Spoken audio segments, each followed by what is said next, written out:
शुभ संध्या सभी को। आप सभी का एफपीएच के दैनिक अंतर्राष्ट्रीय हिंदी वेबिनार में स्वागत है। हम्म, speak-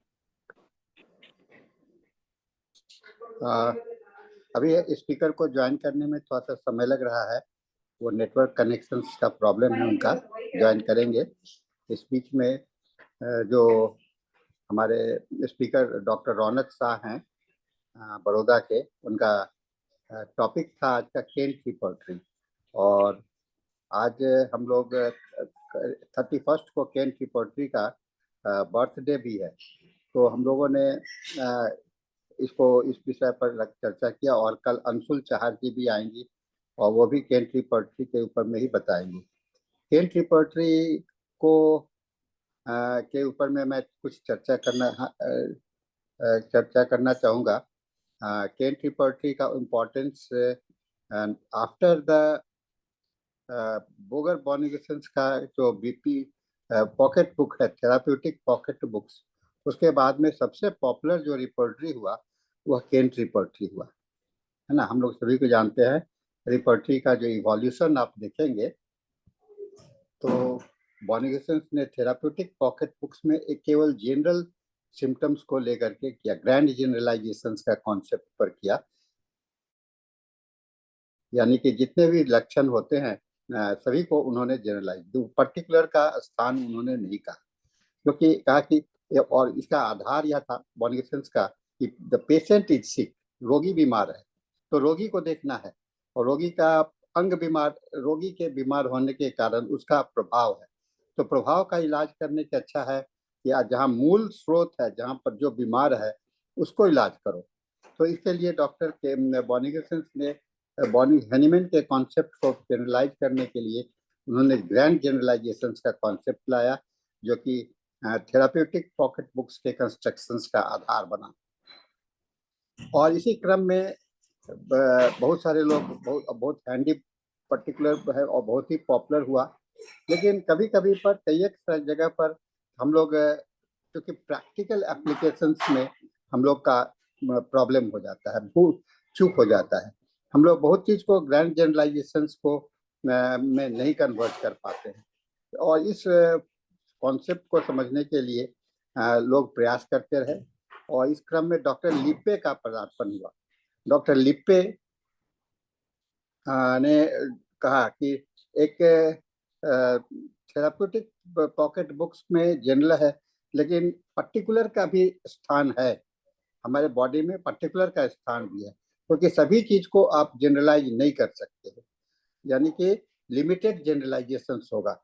कभी कभी जैसे कि हम लोग देखते हैं बहुत सारे लक्षण ऐसे होते हैं जहाँ की, जैसे हम लोग कहते हैं कि आर्सेनिक को सभी जगह पर गर्म से अच्छा लगता है, तो गर्म से अच्छा लगना एक ग्रैंड जनरलाइजेशन हुआ। हाथ का दर्द, पैर का दर्द, सारा शरीर का दर्द, लेकिन सर का दर्द जो है तो उसे ठंडा से अच्छा लगता है। अब ये जस्ट अपोजिट हो जाता है। तो इसी को लेकर के डॉक्टर बॉनिगेशंस ने कहा कि ये डॉक्टर केंट ने कहा कि कैरेक्टरिस्टिक्स पर्टिकुलर, यानी कि ऐसा पर्टिकुलर जो कि जस्ट उसके एक चरित्रगत है, जो कि उसके चरित्र को प्रभावित करता है, यानी कि जनरल से चरित्र को प्रभावित चरित्र को प्रभावित करने का मतलब हुआ कि आप किसी चीज में कहाँ पर, जैसे एक भीड़ में, मेले में आप अपने आप को कैसे दृष्टि गोचर होते हैं। मेले में सभी लोग एक जैसे लगेंगे, लेकिन एक आदमी का अगर पर नजर आपका क्यों पड़ता है, किसी विशेष आकर्षण के कारण। वो विशेष आकर्षण क्या है, जो कि और लोगों से अलग है, सभी से अलग है, भिन्न है। इसीलिए इसको कहा जाता है कैरेक्टरिस्टिक्स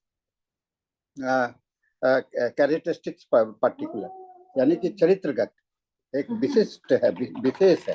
ये बहुत इंपॉर्टेंट कॉन्सेप्ट है। इसलिए अगर किसी आदमी को पहचानना हो तो कैरेक्टरिस्टिक्स पर्टिकुलर को देखना चाहिए। लिप्पे ने इस पर प्रयास किया था, लेकिन लिप्पे ने इसे को लेकर इस कॉन्सेप्ट को केंट ने बहुत ही ज्यादा इसको एक्सपैंड किया। और केंट रिपर्टरी को आप देखेंगे तो इसका स्ट्रक्चर जो है, तो इसका बेसिक, अगर आप केंट रिपर्टरी, बॉनिगेशंस रिपर्टरी और therapeutic pocket therapeutic pocket books और लिप्पे की रिपर्टरी को आप देखें, एडोल्फ लिप्पे का नाम है, उनके रिपर्टरी को, तीनों रिपर्टरी को देखेंगे तो जहाँ बॉनिगोसेंस के रिपर्टरी इवोल्यूशन में एक केवल जनरल सिम्टम्स है, वहां पर एक फॉर्मेट दिया जहाँ की उन्होंने पर्टिकुलर के लिए जगह लिप्पे ने दिया, और उसको एक्सपैंड करके केंट ने उसे एक बड़ा फॉर्मेट बनाया। अब जब केंट रिपर्टरी में आप जब जाते हैं तो देखते हैं कि बहुत सारे चैप्टर हैं, और ऑर्गन के नाम पर चैप्टर है, पार्ट के नाम पर चैप्टर है, हेड है, आई है, ईयर है, नोज है, थ्रोट है, इस तरह से है। लेकिन बॉनिगोसेंस रिपर्टरी में आपको इस तरह का दिखलाई नहीं पड़ेगा, उसमें आपको अलग तरह का कंस्ट्रक्शन है, एग्रीवेशन, सेमरेशन, लोकलाइजेशन, ऐसे करके वहां पर अलग ढंग से चैप्टर बना हुआ है। तो ये अपने आप में अलग अलग ढंग से दिखलाई पड़ता है। और जो महत्वपूर्ण बात केंट रिपर्टरी के साथ में होता है, वह पर्टिकुलर के साथ में माइंड सिम्टम्स को, है ना, मेंटल सिम्टम्स का स्थान बॉनिगोसेंस में आपको बहुत ही लिमिटेड, मुश्किल से 10 पन्ने में मेंटल सिम्टम्स को लिया है। हालांकि लोग कहते हैं कि बॉनिगोसेंस को मेंटल, लोगों का ऐसे देखने में, प्रत्यक्ष रूप से देखने में लगता है कि बॉनिगोसेंस ने मेंटल सिम्टम्स का इम्पोर्टेंस नहीं दिया। लेकिन जब बॉनिगोसेंस कॉन्सेप्ट को आप पढ़ेंगे और उनके हेक्सामीटर को देखेंगे, जो कि जिन्होंने कहा क्विड, यानी कि 7 फॉर्मेट उन्होंने दिया क्विड का, तो बॉनिगोसेंस ने कहा कि सबसे पहले तो हमें ये जानना पड़ेगा व्यक्ति कौन है ना, कौन है, उसका मैंने कौन है, तो उसको उन्होंने कहा क्विज। और कौन का मतलब क्या है, who is the person, personality क्या है उसका, है ना, पर्सनैलिटी क्या है। तो वहां पर स्थान तो है, लेकिन उसको पहचानने के लिए उन्होंने जो ऑर्गन बनाया या वो कहा कि आपको अंदर में प्रॉब्लम से, उसके मॉडलिटी से, उसके कॉजेशन से, कौन के आधार पर आप पहचान सकते हो। ये डॉक्टर बॉनिगोसेंस का कॉन्सेप्ट था। तो 7 हेक्सामीटर से उन्होंने शुरुआत किया, जहाँ की मेंटल, अब बॉनिगोसेंस का मानना यह था कि मेंटल सिम्टम्स का इम्पोर्टेंस तो है, लेकिन मेंटल सिम्टम्स को पहचानना बड़ा कठिन है। जैसे एंगर है और फियर है, और माइंड के बहुत सारे एलिमेंट्स हैं, 3 एलिमेंट बेसिकली हम लोग कहते हैं, 3 एलिमेंट माइंड के हैं। वो 3 एलिमेंट इमोशंस हो गया, इंटेलेक्ट हो गया, और विल हो गया। तो ये तीनों का आपको समझने के लिए उसका अलग है क्या है, सिम्टम्स का फॉर्म क्या है, इसको समझने का जरूरत होगा। हमारे स्पीकर अब ज्वाइन कर चुके हैं, और मैं 1 minute, doctor Raunak Shah, you are here? Yes, thank you very much.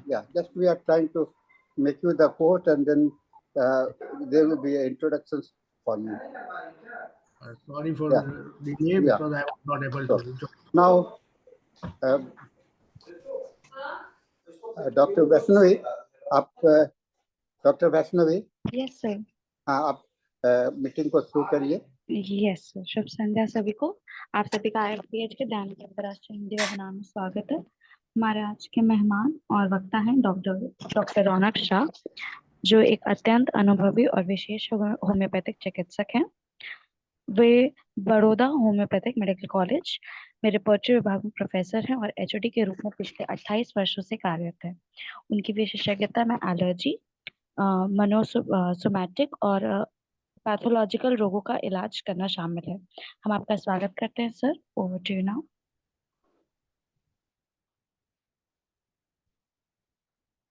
Doctor Raunak, आप शुरू कर सकते हैं। ओके, गुड इवनिंग सर, नमस्कार सर। ये मंच पे आप सभी का स्वागत है। और आज आप सब जानते हैं कि कल 31 मार्च पे हम लोग डॉक्टर केंट का बर्थडे सेलिब्रेट करते हैं। तो ये आज जो ये मंच पे हमने ये टॉपिक रखा है, सहानी सर ने मुझे रिक्वेस्ट किया था कि हम लोग को बहुत अच्छी तरह से डॉक्टर कैंट सर को श्रद्धांजलि देना है और उनको याद करना है उनके बर्थ डेट पर। तो ये आज का जो हमारा टॉपिक है, कैंट रेपर्टरी को रिवाइज करेंगे। ऐसे तो सभी ज्ञानी और अनुभवी चिकित्सक है, तो सबको ये कैंट रेपर्टरी तो आती ही है, मगर फिर भी हम रिवाइज करना चाहेंगे और उनके जो बहुत ही इम्पोर्टेंट कॉन्ट्रीब्यूशंस है हमारे साइंस में, तो उसको हम याद करेंगे। क्योंकि हनीमैन सर को तो हम याद करते ही है 10 अप्रैल को, मगर कैंट को इतनी कंपैरिजन में हम बहुत कम याद करते हैं। तो ये आज हमारा ये मंच पे हमारा ये डॉक्टर कैंट को याद करके उनका जो भी कंट्रीब्यूशन है वो हम लर्न करेंगे। तो मैं चाहूंगा कि मुझे स्क्रीन शेयर कर सकूंगा ना अभी मैं? स्क्रीन शेयर कर सकते हैं आप, कर लीजिए। अच्छा, ये शेयर करना है, 1 मिनट।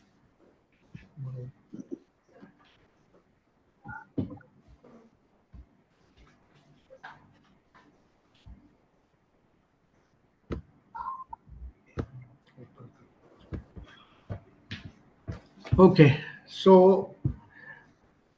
कैंट रेपर्टरी के बारे में, can you hear me now? आप ऑडिबल है, म्यूट करूँ सर? आप सुनाइए, आवाज आ रही है आपकी। Can you hear me? Yes sir, yes sir. Okay, आप सभी लोग मुझे सुन रहे हो प्लीज? बिल्कुल आवाज आ रही है आपको, आपकी आवाज आ रही है। So celebrating the legacy of Dr. James Tyler Kent on his birthday. I hope everybody is listening, can hear me. Yes sir, you are audible sir. आप दिखलाई पर आप आवाज आ रही है आपकी, स्पष्ट आवाज है। सोनल, आप कंटिन्यू कीजिए, आप कंटिन्यू कीजिए। So Dr. आपकी आवाज James आ रही है। Kent revolutionary homeopathy with the deep understanding of philosophy, materia medica, and repertory. His work, we know that, continue to guide homeopathy worldwide, offering the structured approach of case taking and remedy selections. This webinar will focus on Dr. Kent's contributions to homeopathy, understanding of Dr. Kent's and its practical applications, case studies with rubric selections and differentiations, clinical tips for repertorization and remedy selections. सो ये जो चीजें है, contribution है उनका, वो हम revise करना चाहेंगे आज। सॉरी। सो पहले उनका जो बिब्लियोग्राफी है, biography, we all know that doctor Kent born in 1849 in the USA, initially practiced as an electrical physician, and he converted to homeopathy after witnessing his wife's miraculous recovery. हमें सबको मालूम है कि उनकी वाइफ का जो recover हुआ उसके बाद he turned and he became a homeopath, and he studied under the Dr. Allen Sir and became one of the most influential homeopathic doctors all over the world. To develop Dr. Kent's repertory, he has given lectures on homeopathic materia medica and homeopathic philosophy, which are still widely used.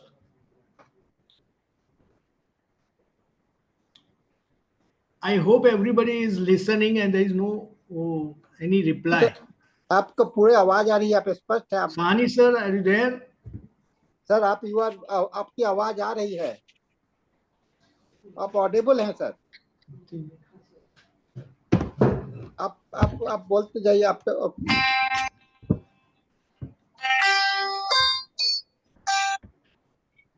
आपकी आवाज आ रही है, बहुत आवाज आ रही है ना आपका? मुझे कोई रिप्लाई नहीं आ रहा है। आप माइक नहीं लगाए होंगे, इसीलिए ऐसा होगा। हाँ, आपका कोई आवाज नहीं आ रहा तो मुझे मालूम आप नहीं बोलते पड़ रहा जाइए, आप बोलते जाइए, आवाज आ रही है। Okay okay okay okay okay okay your okay. Okay,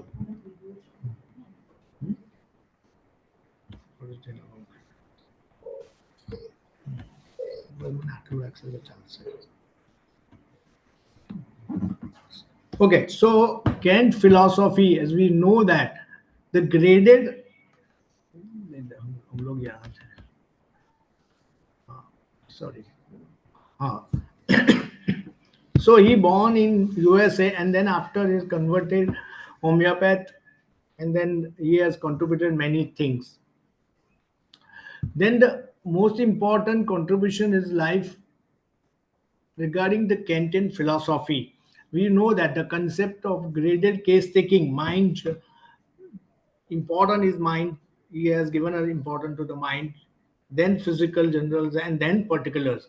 The Kant repertoire is the systematic and the structural repertoire we have, and then on this repertoire, every repertoire is based. And recently we are using the modern repertoires, all are based on the Kant repertoire. Another very important contribution is potency and posology. This was advocated with high potency. We all know that the single dose administration advocated by Dr. Kant, and he has emphasized more in every case is chronic cases. Then understanding of the disease progressions that introduce the concept of directions of cure and the based on the Hering's law. ये हम सब जानते हैं. Then Materia Medica, we all know that his lectures shaped and understanding deep acting, जो भी हमारी deep acting constitutional remedy है, बहुत ही अच्छी तरह से उन्होंने describe किया है उनके lectures में. So everyone is learning that thing. Now philosophy part है, उसमें सबसे ज्यादा important उन्होंने gradation दिया है, gradation approach to symptoms. So Kant introduced a unique gradation in a case taking method, emphasize more mental symptoms. Mind and emotions are very important and we know that कि mind अगर healthy रहेगा तो body healthy रहेगा. तो homeopathy treat the patient not the disease, ये हम सब जानते हैं. तो मेंटल सिम्टम्स को इंपॉर्टेंस उन्होंने दिया और एसेंस को अंडरस्टैंड करने का बताया. सो केंट ने क्लासिफाई किया है मेंटल सिम्टम्स को और उसको हाईएस्ट इंपॉर्टेंस दिया है, स्पेशली हम लोग जब ही रेमेडी कॉन्स्टिट्यूशनल सिलेक्ट करते हैं. For example, the patient suffering from the migraine and also experience a deep grief, तो हम माइग्रेन की मेडिसिन देंगे, जैसे बेलाडोना है, सेंगिनेरिया है, ग्लोनाइन है, जैसी कोई दवाई सब देंगे तो टेम्पररी रिलीफ हो जाएगा. मगर जो डीप ग्रीफ और इमोशनल सप्रेशन है तो उसके बेस में तो कॉन्स्टिट्यूशनल नेट्रम्यूरी देंगे और उससे सभी लोग ने ये एक्सपीरियंस किया है कि भाई ग्रीफ और सप्रेशन होगा, उस पर हम नेट्रम्यूर देंगे तो परमानेंट पेशेंस इंप्रूव हो जाएगा और लॉन्ग टर्म रिलीफ रहेगा. सो ये जो कंट्रीब्यूशन है बहुत ही यूनिक कंट्रीब्यूशन डॉक्टर कैंट का है. देन जनरल सिम्टम्स को इम्पोर्टेंट, कई पेशेंट में हमें कई स्टूडेंट्स आते हैं, कई यंग डॉक्टर्स आते हैं कि सर हमको माइंड नहीं मिल रहा है और डिफिकल्ट है, तो वो कंडीशन में हमें जनरल सिम्टम्स लेना है और वो भी सिस्टमेटिक इफेक्ट्स है, सेंसेशंस है, मोडालिटीज है, वो इम्पोर्टेंट सिम्टम्स पेशेंट्स का लेना है. और जब भी ये सिम्टम्स लेते हैं तो उसमें टेम्परेचर, प्रेफरेंस, फूड क्रेविंग्स और टाइम मोडालिटी बहुत इंपॉर्टेंट रहती है. जैसे एग्जांपल, आर्थराइटिस का पेशेंट आया है, वर्स इन डैम्प वेदर, सो रस्टॉक्स और डल्कामारा मेडिसिन इंडिकेट होती है सिम्टम्स और दूसरे मोडालिटीज के हिसाब से. तो जब भी हमको माइंड नहीं मिल रहा है और जनरल्स ज़्यादा मिलते हैं तो ये कंसीडर करना चाहिए. Then particular symptoms, localize symptom, कई टाइम जनरल भी नहीं मिलते हैं और मेंटल सिम्टम्स भी नहीं मिलते, तो क्या करोगे, हम पेशेंट को ना तो बोलेंगे नहीं, हमको तो मेडिसिन देना ही है. So systematic specific organ remedies है, फॉर एग्जांपल हेडेक है, स्किन रैशेस है, स्टमक पेन है, so considering that we have to give medicine. For example है कि एक्जिमा है, इंटेंस इचिंग है और पेशेंट वेरी फास्टिडियस भी है और एंशियस भी है, तो arsenic all way B indicated based on a mental state rather than just skin symptom. So important है कि mental symptoms ही लेना चाहिए, नहीं मिलता है तो physical general और लास्ट में particulars और modalities पे consider करना चाहिए. Now why Dr. Kent has given a gradation approach, given important, more important. It ensured the deep constitutional prescribing rather than symptomatic prescription. Symptomatic prescription से कुछ इतना अच्छा परमानेंट और या लॉन्ग टर्म नहीं हो रहा है, वो तो हम सबने देखा है. So holistic principles of treating person as a whole, we should give constitutional remedy, or it helps in achieving long term relief to our patient, not a temporary relief. Now Kent's repertory is only repertory, structural repertory. आज इतने सालों हो गए फिर भी हम लोग cantt की रेपर्टरी को ही बहुत इंपॉर्टेंट देते हैं, और उसके बेस पे ही हर अलग रेपर्टरी सब नहीं डिपेंडेंट है, और उसके बेस पे ही एक्सपांशन हुआ है. सो repertory, Kent repertory of the homeopathic materia medica was a groundbreaking contributions, and that provide a structured way to analyze symptoms and find a most appropriate remedy. सभी repertory में से सबसे बेस्ट रिलायबल स्ट्रक्चर रेपर्टरी कहेंगे तो cantt repertory ही है, तो वो हमें फॉलो ज़्यादा करना चाहिए, क्योंकि उसके फीचर्स क्या है. एक तो ऑर्गेनाइज सिस्टमेटिकली है, माइंड जो है उनकी जो फिलॉसफी है उसको ही वो सपोर्ट कर रहा है रेपर्टरी में. ऐसा नहीं है फिलॉसफी अलग है और रेपर्टरी का स्ट्रक्चर डिफरेंट है. सो माइंड में emotions and mental symptoms include किए हैं, जनरलिटीज में सिस्टमिक इफेक्ट्स, सेंसेशन, मोडालिटीज और थर्मल रिएक्शंस दिए, पर्टिकुलर्स हैं, रीजन सिम्टम्स दिए, हेयर, चेस्ट, एब्डोमेन, ऐसे सभी स्पेसिफिक सिम्टम्स, स्पेसिफिक ऑर्गन, वो सब दिए हैं. तो बहुत ही कंप्लीट रेपर्टरी है. सो इसके दूसरे फीचर्स क्या है. First, repertory to give mental symptoms, and that is a supreme importance. 3 marks, bold letter, strongly confirm remedy for the symptoms. Italic 2 marks है, वो मॉडरेटली कंफर्म रेमेडी के लिए दिए है, और regular 1 mark remedy known for the symptom but not as strong. Right. So हम लोग 3 gradation को ज़्यादा इंपॉर्टेंट देते हैं, वो रेमेडीज को ज़्यादा यूज़ करते हैं, और उसके रिजल्ट मोस्टली हमको मिलते हैं इफ करेक्ट रेमेडी रहेगी तो. देन ग्रेडेशंस में कैंट की principles of using Kent's repertory क्या है. Mind symptom, then generals, then particulars. For example, patient with anxiety and gastric issues है तो माइंड रूब्रिक फर्स्ट लेके हम उसके बाद क्रेविंग पे जाएंगे, और पर्टिकुलर फिर गैस्ट्रिक पेन पे जाएंगे. ये हमारा क्रोनोलॉजी रहता है हर एक केस में. So important understanding mental rubric.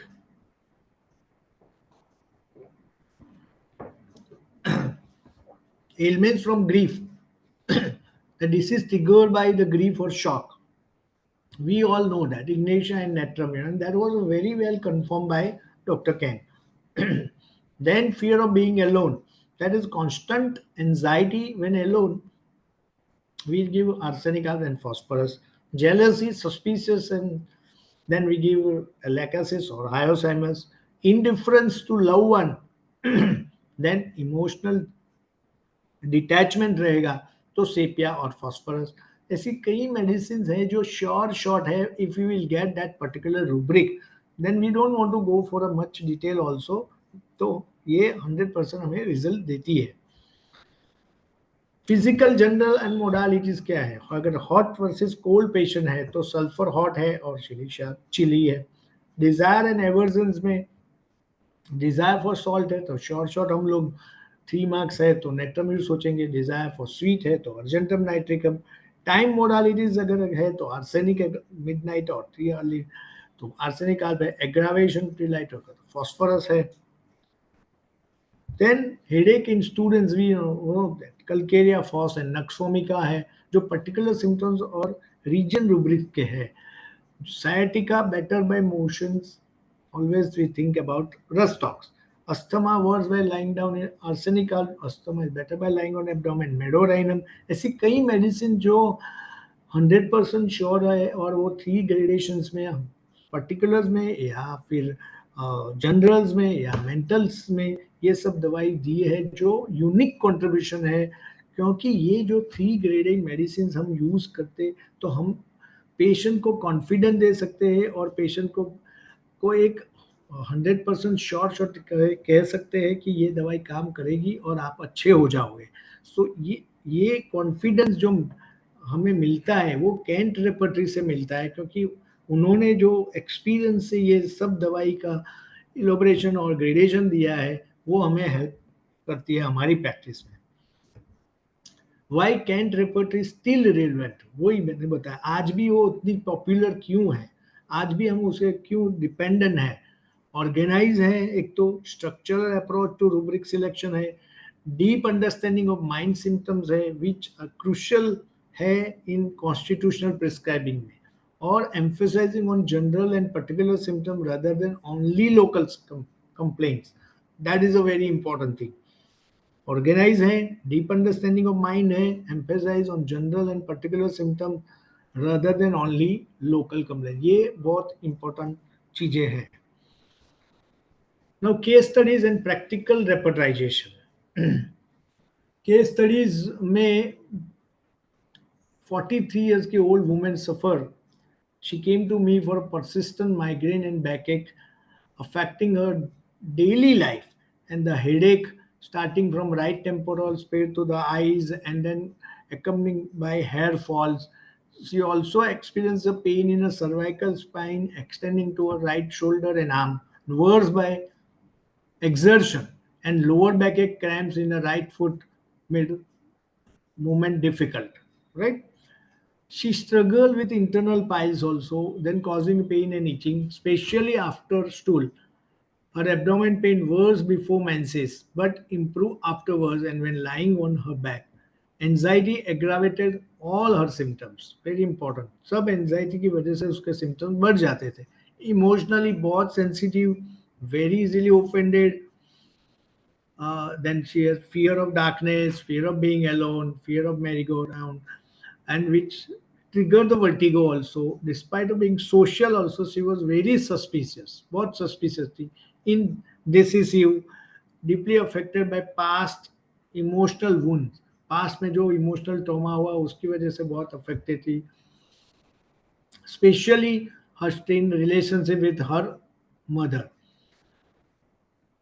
Her strong craving for sweets, sour food, and cold drinks, and aggravated from fasting, helped. This all things is helped down the narrowing the remedy. तो ये सब case study करने के बाद, totality करने के बाद रेपर्टाइजेशन हमें करना है, और फिर clinically we have to study materia medica. So the rubrics are taken. मैंने पूरा केस नहीं लिया है बिकॉज टाइम कंस्टेंट की वजह से पूरा केस नहीं बताया है डिटेल में, बट मेजोरिटी सिम्टम्स कवर हो जाते हैं. Anxiety about trifle, sensitive to rudeness, sensitive to reprimands, fear of darkness, fear of being alone, suspiciousness, forsaken feeling, dwelling on past events, hated person who has offended, consolation desire, conscientious about trifles, and then all particulars, head and abdomen symptoms, rectum में piles है, abdomen pain है, backache है, extremities में pain है, pain in heels है, food craving में desire sweets है, cold drinks desire, sour desire and fasting aggravation. Totality लेके फिर रेपर्टाइजेशन करते हैं, तो उसके बाद में मेडिसिन आती है जो वो हम group of medicine we learn from materia medica and then finalize prescription. Now Kent philosophy approach apply to this case. हर एक केस में ये इनकी फिलोसॉफी हम अप्लाई करते हैं कि मेंटल सिम्टम्स को फर्स्ट कंसीडर करना चाहिए और उसे इम्पोर्टेंस देना चाहिए. तो इंडिविजुअल कैरेक्टरिस्टिक्स है पेशेंट की. So sensitive to rudeness, fear of being alone, suspiciousness and the past emotional wound. Then physical general, we all know that.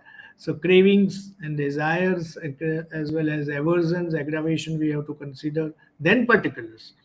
So never go for a first particular and then general and then mind. But beautifully the repertory is made. जो cantt का mind का chapter है, इतना अच्छा उन्होंने, इतने rubrics अच्छे दिए हैं, तो हमें उसको पूरी तरह से यूटिलाइज करना चाहिए. सो आफ्टर दैट एनालाइजेशन करके टोटालिटी का जो भी रिजल्ट आता है, क्रॉस एग्जामिनेशन करने के बाद, sepia was very much suited remedy and the rubrics also well covered by Sepia. Sepia is one of the remedy for the craving, as well as all the cravings well covered, then hormonal symptoms and right-sided affections. Then we have to give which potency, that is very important. नए नए जो भी physicians आते हैं उनको ये confusion रहता है कि भाई हमें कौन सी पोटेंसी में दवाई देनी चाहिए. तो ये एक बात है कि अगर आप पूरा डिटेल केस लेते हो, अगर आप मेंटल सिम्टम्स को कंसीडर करते हो और क्वाइट मैच होती है आपकी मेडिसिन और रेपर्टाइजेशन का जो भी रिजल्ट आता है,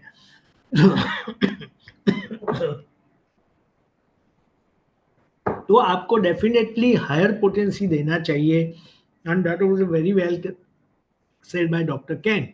So यहाँ Sepia is one of the remedy, and closely followed remedy calcarea carb, lycopodium and sulfur. Then miasm. Miasm is also well covered, and that was also we have to learn. So can't believe in chronic disease and deep-seated miasms. हम सबको मालूम है. The patient symptoms point out to a psychotic background.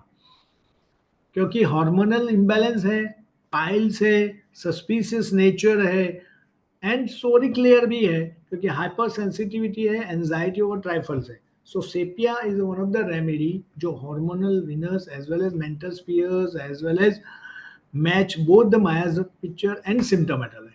तो हमें जब भी remedy select करनी चाहिए तो हमें माइंड, मायाजम्स, फिर साथ में पैथोलॉजी और पर्टिकुलर्स और जो भी जनरल्स है वो सब मैच करके जो दवाई आती है वो क्लोज सिमिलिमम पेशेंट की रहेगी.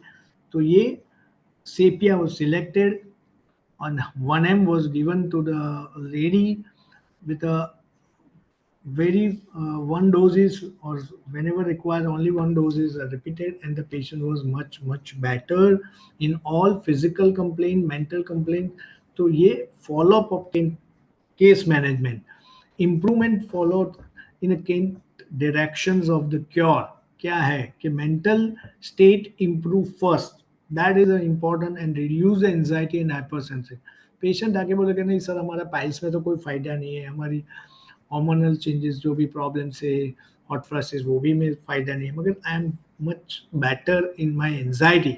So that is a entry point, or that is a real things that your medicine has started working. So definitely we will wait and watch, or if required we can repeat. That depend on the physician's skill and understanding and the patient condition. तो ये then बाद में physical symptom followed by reduced migraine, back pain and hemorrhoids. The law of cure, Hering's law, was very well observed. Symptoms resolve from above downwards, inside outward, and then reverse order of appearance. So ये pattern से अगर हम practice करते हैं तो कहीं time हमें ये सब रिजल्ट्स फॉलो करने को मिलते हैं और we can follow. So conclusion क्या है after taking case for 1 hour repertization and then treatment? The case study exemplifies the Kent's classical approach, जो कंफर्म करता है कि जो कैंट ने उनकी किताबों में जो लिखा है वो हम प्रैक्टिकल यूज करते हैं तो कंफर्म होता है. क्योंकि मेंटल जनरल्स तो इम्प्रूव फर्स्ट होता है, फिर फिजिकल जनरल होता है, फिर miasmatic assessment confirm by remedy, and then single high potencies, minimum doses. So ये जो भी उन्होंने फिलॉसफी में लिखा है वो हम प्रैक्टिस में प्रूव कर सकते हैं और हमारी प्रैक्टिस उसके ऊपर डिपेंडेंट रहती है और काफ़ी अच्छे रिजल्ट मिलते हैं. So this structural holistic approach makes Kent's philosophy timelessly homeopathic practice. Right? Then that was a part of the particular repertory. Now clinical tips for using Kent repertory. क्या टिप्स को याद रखना चाहिए? Prioritize the mental symptoms. They guide the deep acting constitutional remedy. वो हमें मालूम है. Use general symptoms wisely. They differentiate remedy when the mental symptoms are unclear. जब भी नहीं मिलते हैं तभी हम जनरल्स को ज़्यादा इम्पोर्टेंट देते हैं. Then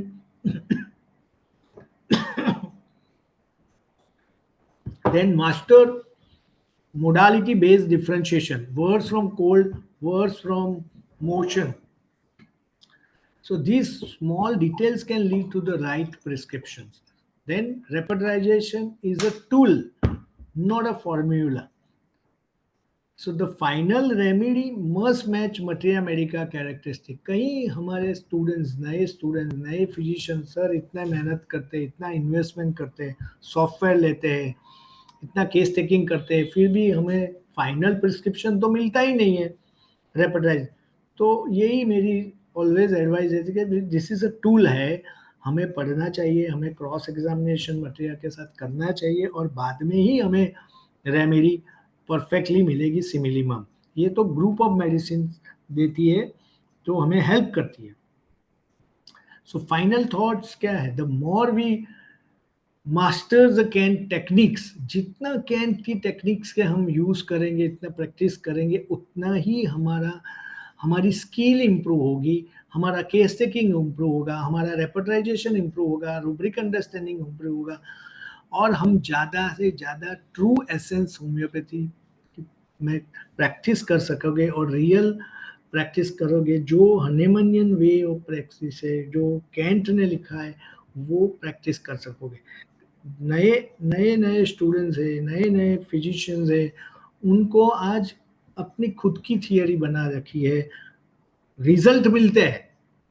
What I feel, result you can get it from combinations also, you can get it result from the specific also, you can get it any other theories के भी रिजल्ट मिलते हैं। मगर जो ट्रू होम्योपैथी है, long lasting homeopathy है, और जो हमारे किताबों में, हमारे शास्त्रों में जो हनेमान और कैंट साहब ने लिखा है, वो फॉलो करके, प्रिंसिपल फॉलो करके जो प्रैक्टिस करेंगे, वो करने से हमारा नॉलेज भी बढ़ता है, कॉन्फिडेंस भी बढ़ता है और हमें सेटिस्फेक्शन मिलता है कि we are not doing something wrong. So this is my experience. Sahni sir और यहाँ बहुत लर्नेड डॉक्टर्स है, तो मैं ज़्यादा तो कुछ नहीं कह सकूँगा, मगर this is my experience. Now Kent sir की पोटेंसी और पोसोलॉजी का कंट्रीब्यूशन, पहले हम लोग ने रेपोर्टे का कंट्रीब्यूशन देखा और बाद में हम लोग का ये पोटेंसी और पोसोलॉजी में क्या है। कैंट सर ने कहा कि भाई हाई पोटेंसी दो, सिंगल एडमिनिस्ट्रेशन करो, इस philosophy based on what idea, higher the potency deeper the remedy act and the fewer the dose is longer lasting effect, कम डोज इज लॉन्ग लास्टिंग करेंगे। और single remedy approach ensure clarity and prevent the remedy confusion. दो दवा, 3 दवा, 4 दवा दोगे तो मालूम ही नहीं पड़ेगा कि कौन सी दवाई एक्ट किया है और कौन सी ने नहीं किया है, और कंफ्यूज होगा और कॉकटेल हो जाएगा। सो कैंट सर ने जो भी कहा है वो सही कहा है और वो प्रैक्टिस में हो सकता है। सो जनरली 30C और 30C हम एक्यूट कंडीशन में, सेंसिटिव पेशेंट में, जैसे कि एग्जाम्पल है अर्निका है, एकोनाइट है, सडन फीवर में यूज कर सकते हैं। 200 to 1M पोटेंसी क्रॉनिक और डीप सीटेड केसेस में, sulphur for skin issues, lycopodium for digestion, 10M 50M CM long lasting constitutional cases में, natrum mur for chronic grief, syphilinum for destructive pathology. So Kent के potency selection का ये guide है। Then Kent का concept of disease progression and Hering's law of cure. So Kent sir का जो भी emphasize है more Herring law, which states the true healing happens in a specific directions. For inside out, internal disease moving to skin. हमारे पास कई patient bronchitis के आते हैं, asthma के आते हैं, जो ट्रीट हम लोग करते हैं तो उसमें कई टाइम स्किन रैशेस दिखने को मिलते हैं और स्किन डिसीज आता है। So we tell that we are patients को कि भाई wait and watch, do not apply anything on the skin. Same thing from above downwards, rashes moving from the face to the legs, that is also well told by Dr. Cancer. Then from vital organs to less vital organs, so lung disease shifting to the joint P. Then reverse order of appearance, older symptoms reappear after full recovery. ऐसे कई time हम constitutional prescription करने से, minute analysis study करने से मिलते हैं, और पेशेंट अगर हमारे पास लंबे टाइम तक ट्रीटमेंट लेते हैं तो डेफिनेटली ये सब देखने को मिलते हैं। Then final thoughts of Kant's legacy. So Kant elevated homeopathy to a higher scientific and philosophical level.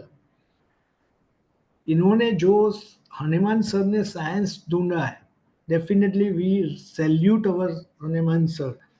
10th अप्रैल भी आ रहा है, definitely we all celebrate it, पूरा वर्ल्ड में होम्योपैथी डे सेलिब्रेट करता है। मगर एक साइंस ढूंढने, अकेले साइंस ढूंढने से क्या होता है, उसको कैसे यूज करना है, इससे आगे कैसे बढ़ाना है, उसमें डॉक्टर केंट सर का भी इतना ही कंट्रीब्यूशन है जितना हनुमान सर ने साइंस ढूंढा है। क्योंकि उन्होंने देखा है उनकी वाइफ का रिकवरी, और उसके बाद उन्होंने जो कंट्रीब्यूशन किया है, जो आज हम सब लोग केंट लेक्चर्स मटेरियल के पढ़ते हैं, केंट की फिलॉसफी पढ़ते हैं, केंट के रेपर्टरी यूज करते हैं। सो उन्होंने साइंस को काफी एलिवेट किया है और साइंटिफिक किया है।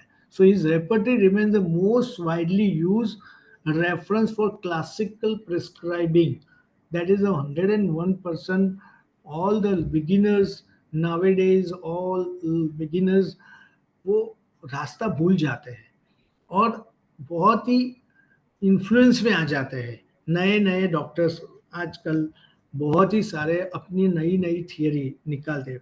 मैं किसी की अगेंस्ट नहीं हूँ, मगर हमारे बच्चों को ये जो बेसिक है, क्योंकि मैं कॉलेज में पढ़ा रहा हूँ, मुझे मालूम है कि 4th ईयर के स्टूडेंट्स को केंट रेपर्टरी इतनी वो अच्छी तरह से वो पढ़ते नहीं है, छोड़ देते हैं और डायरेक्ट प्रिस्क्रिप्शन करते हैं, मटीरियल पे प्रिस्क्राइब करते हैं।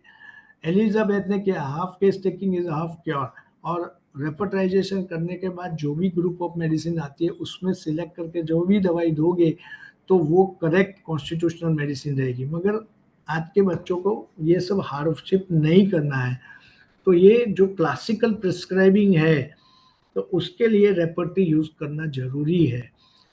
हिज पोटेंसी गाइडलाइंस रिवॉल्यूशनरी है, सुपर्ब है। हम सबको मालूम है कि पोटेंसी गाइडलाइंस है, इन्होंने जो अच्छी तरह से दिया है, जो लॉन्ग लास्टिंग इफेक्ट्स है क्रॉनिक केसेस में, टू हाई पोटेंसी देना है, इनफ्रिक्वेंट डोजेस देना है, और मैच होता है मेंटल सिम्टम पे तो हाई पोटेंसी देना है।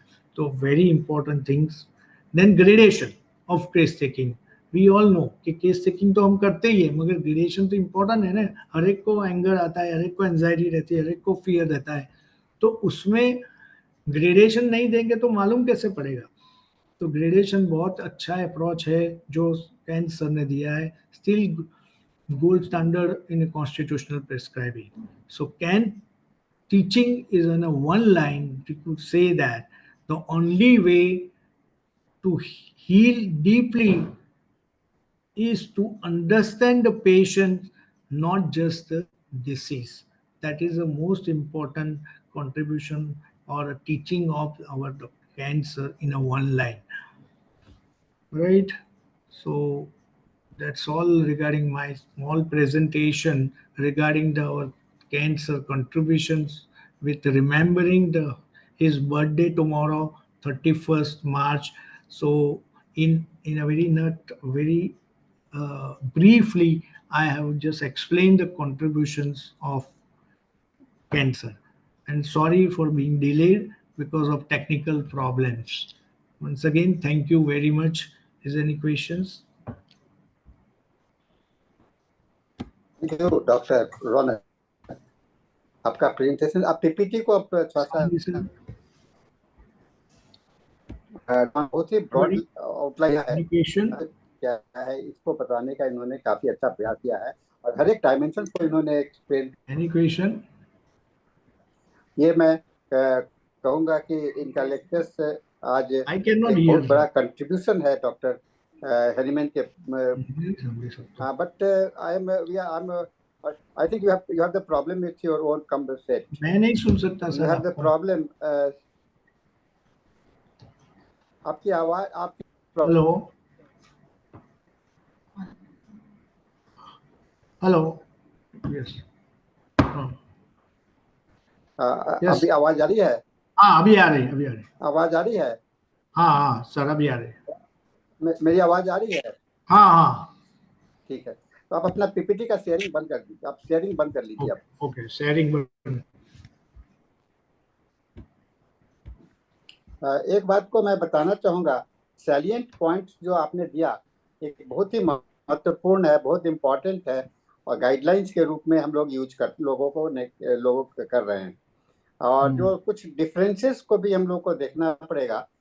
केंट के लेक्चर्स फिलोसॉफी ऑफ जो लेक्चर्स ऑन होम्योपैथिक फिलोसॉफी में केंट ने एक जगह पर लिखा है, सॉरी लेसर राइटिंग में, केंट के लेसर राइटिंग को भी आप पढ़ेंगे तो केंट ने कहा है कि जो जो चिकित्सक अध्यात्म पर विश्वास नहीं करते हैं या जिनको भगवान पर विश्वास नहीं है, वो होम्योपैथ वो फिजिशियन नहीं हो सकते, चिकित्सक नहीं हो सकते। ये बहुत बड़ी लाइन मैं आपके सामने में रखना चाहूंगा, सभी ऑडियंस के लिए भी, और कि डॉक्टर्स और physicians do not believe in God, do not believe in God and who don't have the spiritual bent of the mind, they cannot practice medicine। यानी कि मेडिसिन को प्रैक्टिस करने के लिए आपको बहुत बड़ा आपको ये होना चाहिए, आपके पास में एक स्पिरिचुअलिटी होना चाहिए। क्योंकि अगर हैनीमैन को समझना है और वाइटल बिना अगर हम लोग प्रैक्टिस करते, इस बात को डॉक्टर केंट ने बहुत अच्छे तरह से अपने रिपोर्टरी के माध्यम से समझाने का कोशिश किया, और इसको समझाने के लिए उन्होंने को लिया। उन्होंने कहा कि जो स्पिरिचुअलिटी में हमारा शरीर है, शरीर के अंदर में एक आत्मा है, और आत्मा के साथ में एक हम लोग ब्रह्मांड में है ना, ये ब्रह्मांड में है। यानी कि ब्रह्मांड में जो घटना घट रहा है, सारे यूनिवर्स में सब जो घटना घट रही है, उसका प्रभाव हमारे ऊपर में पड़ता है ना। पूरे संसार में जो घटना घट रहा है, जबकि आप देखेंगे रिपोर्टरी में एक रूब्रिक्स दिया हुआ है, न्यू मून एग्रवेट, है ना। दिनेश जी आपने पूछा फुल मून और न्यू मून, ये क्या है? ये आपके सिचुएशंस को इंडिकेट करता है, आप किस स्थिति में हो, पूर्णिमा में, धूप में, सनलाइट में आप रहते हो, मौसम के साथ में आपका क्या प्रभाव पड़ता है। ये सारे इम्पैक्टिंग फैक्टर्स है जो कि हम लोग का stability. And what is the definition of the health? It is a balance. Doctor Hahnemann ने लिखा है ये एक बैलेंस है, एक स्टेटस है। हेल्थ कुछ नहीं है, हेल्थ एक बैलेंस है। और उनका एक आर्टिकल भी आप पढ़ेंगे डॉक्टर हैनीमैन का, इन बैलेंस, जो कि हैनीमैन ने अपने ऑर्गेनन ऑफ मेडिसिन और लिखने के पहले उन्होंने लिखा है।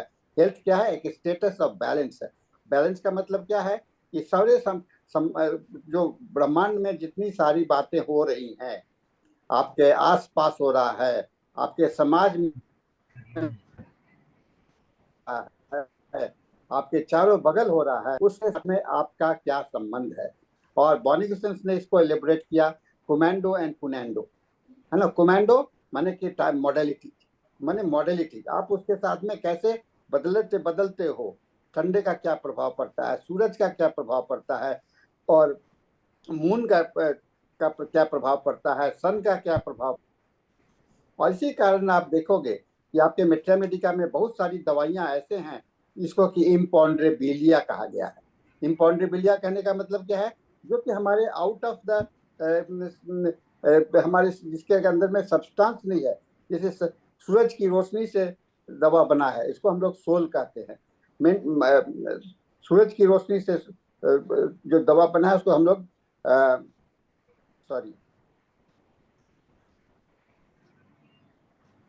सूरज की रोशनी के दवा को हम लोग सोल कहते हैं, और चांद की रोशनी को से जो दवा है उसको लूना कहते हैं। ये क्यों है? एक्सरे है। एक्सरे क्या है? रेज है। आप उसको मेजर नहीं कर सकते हो, सूरज की रोशनी को मेजर नहीं कर, लेकिन उसको अनुभव कर सकते हो। तो ये सेंसेशन कहाँ से आ रहा है? सूरज का प्रभाव के कारण आ रहा है। किसी को सूरज का रोशनी अच्छा लगता है, किसी को नहीं अच्छा लगता है। इससे क्या होता है? वह व्यक्ति जो है सो अपने आप में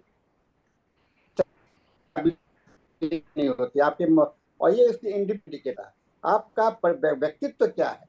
इसी बात को लेकर के डॉक्टर हैनीमैन ने बताने का प्रयास किया था और इसको प्रैक्टिकल एक्चुअलाइजेशन माने प्रैक्टिकल रूप में लाने का कोशिश किया डॉक्टर बॉर्नगिसन ने और फाइनली डॉक्टर केंट ने।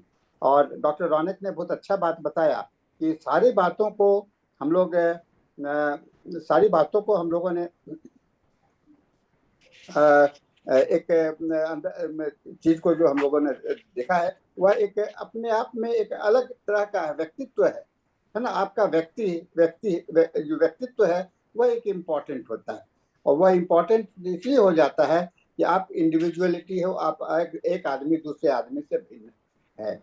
हर एक इवन के ट्विन ब्रदर्स होते हैं, भाई बहन होते हैं, आप परिवार में ही सदस्य होते हैं, सभी एक जैसे नहीं होते हैं, सभी का एक अलग अलग रूप होता है, अलग अलग पर्सनैलिटी होती है। इसलिए इंडिविजुअलाइज करना और ये सारी चीज को हम लोगों का एक ये पड़ता है, असर पड़ता है हम लोग के जीवन पर। और इस जीवन को इंडिविजुअलाइज करके, क्योंकि हम रोगी का इलाज करते हैं, व्यक्ति का इलाज करते हैं, हम किसी एक रोग का इलाज नहीं करते हैं। और इन्होंने कहा माई एंड मेरा, माई एंड आई, है ना, मैं और मेरा, है ना।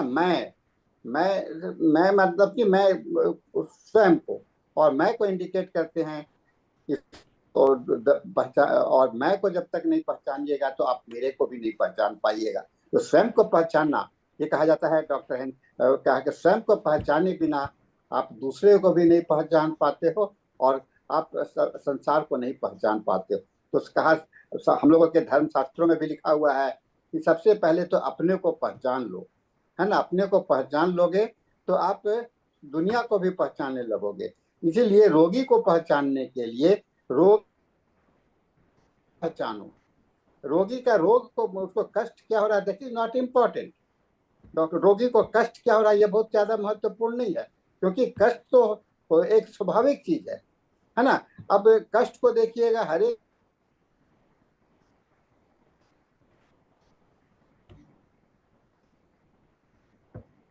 दर्द तो बहुत मामूली बात है, लेकिन आदमी दर्द से छटपटाता है, जरा से सहन नहीं होता है, हम करते रहते हैं, है ना।